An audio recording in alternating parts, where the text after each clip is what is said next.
welcome back to episode 2 of Gleefully Grumpy, the podcast where we complain responsibly about the frustrations of modern life through humor and reflection.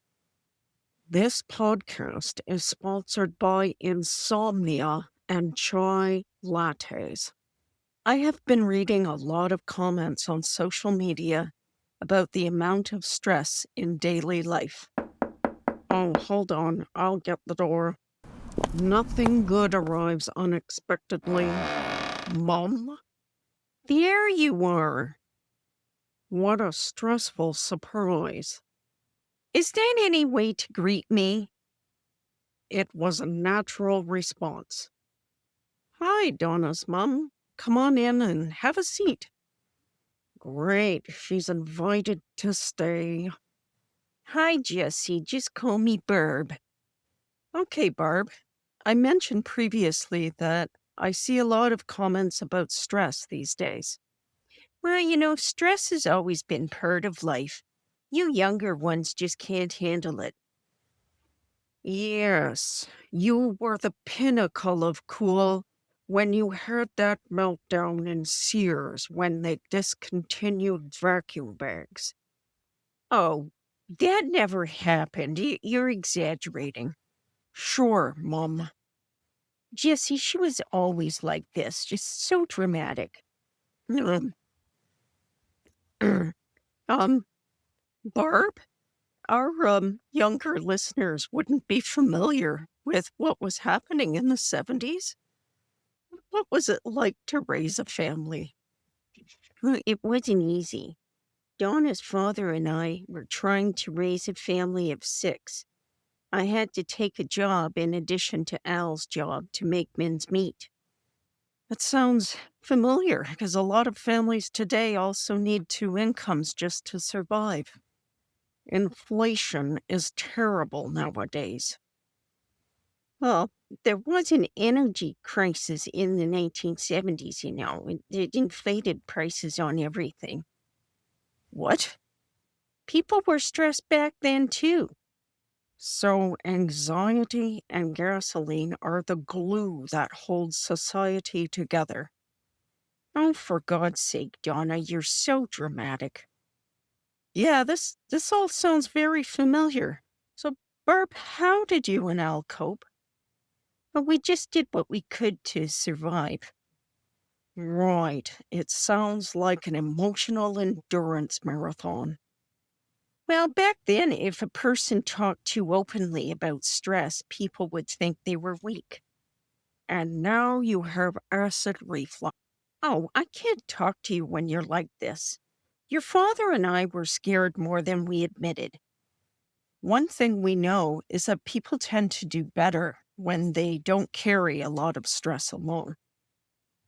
Yeah, we did have frequent visits with friends and family, and my brother lived in Calgary at the time. Those are all good examples. So, doom scrolling isn't considered a wellness strategy? Not really.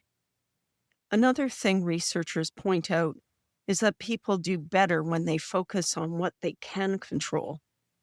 What kinds of things can they control? Small routines, getting up at the same time, going for a daily walk, catching up with a friend every week. Sounds ambitious. It's about taking small, practical steps. Researchers studied how people cope with economic stress. Oh, yes, the mysterious researchers. Donna? Every story starts with researchers say and ends with a peer-reviewed citation. Oh, God. Barb, how do you cope with her? Well, some people are just best to ignore. Mum, your wisdom shines when you're silent. Oh, that's just rude. Another study by Coltai and Stuckler found that people often struggle more when economic hardship makes them feel powerless. The system's designed to make people feel powerless. Ryu and Fan found that financial worries and psychological distress often go hand in hand. So, researchers discovered that worrying makes people worried. That's oversimplified. A gift I bring to every conversation. Okay, smarty pants. What are some practical tips for people? Start small. Reach out to someone you trust. Oh, that's inconvenient. Why? Because now I have to talk to people. What else you got?